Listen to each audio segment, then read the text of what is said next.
For maxillary dental arches with a normal form, such as we have here, a prefabricated splint can actually fit quite well.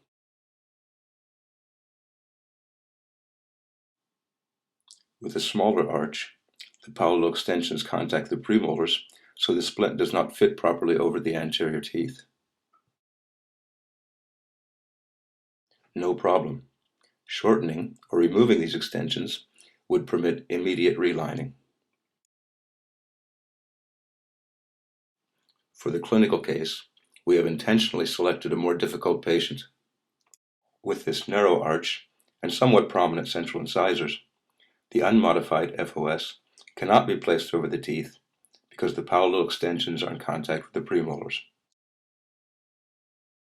The extensions can be easily removed with a wire cutter.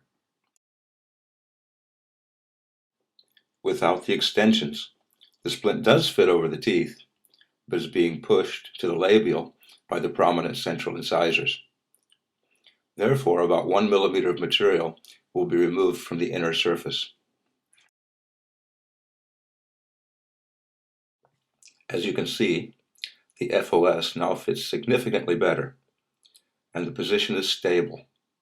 Achieving a stable position is a big advantage when relining. One final change before the splint will be relined clinically. There is more than enough retention with just the central incisors. The labial flange will therefore be reduced to eliminate the undercuts on the laterals. Marking it with a felt tip pen is a good orientation. The undercuts on the laterals are now eliminated. We're ready for clinical relining. We are using a bonding technique called thermal welding. A standard dental torch is passed briefly over the inner surface, and the monomer is applied immediately. This surface is now a chemically active methacrylate and will bond to the relining resin. Cool the splint before mixing your relining material.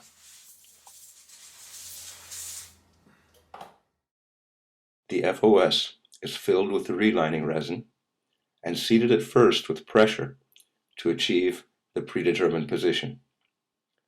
Following this, it should only be held passively.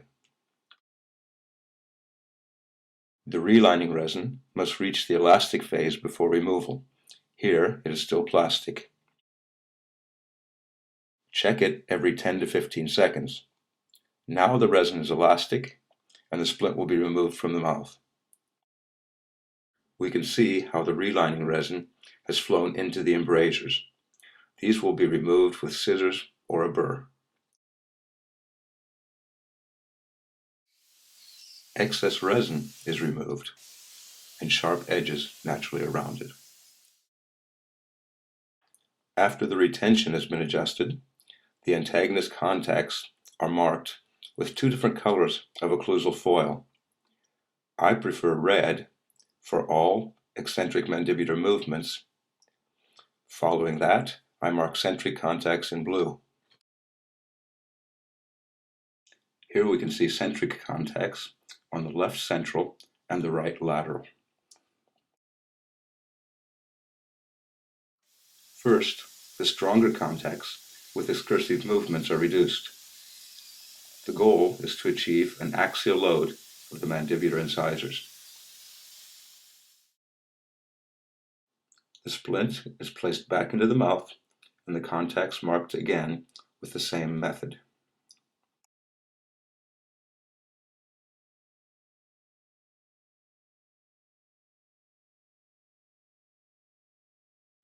A mirror is being used to check the location of the contacts as well as the contact angles.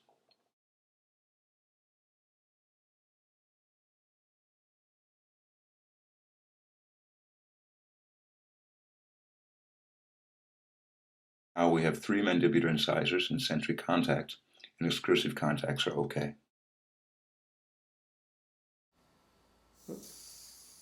Rough areas on the splint itself can be polished most quickly by melting the surface with a torch.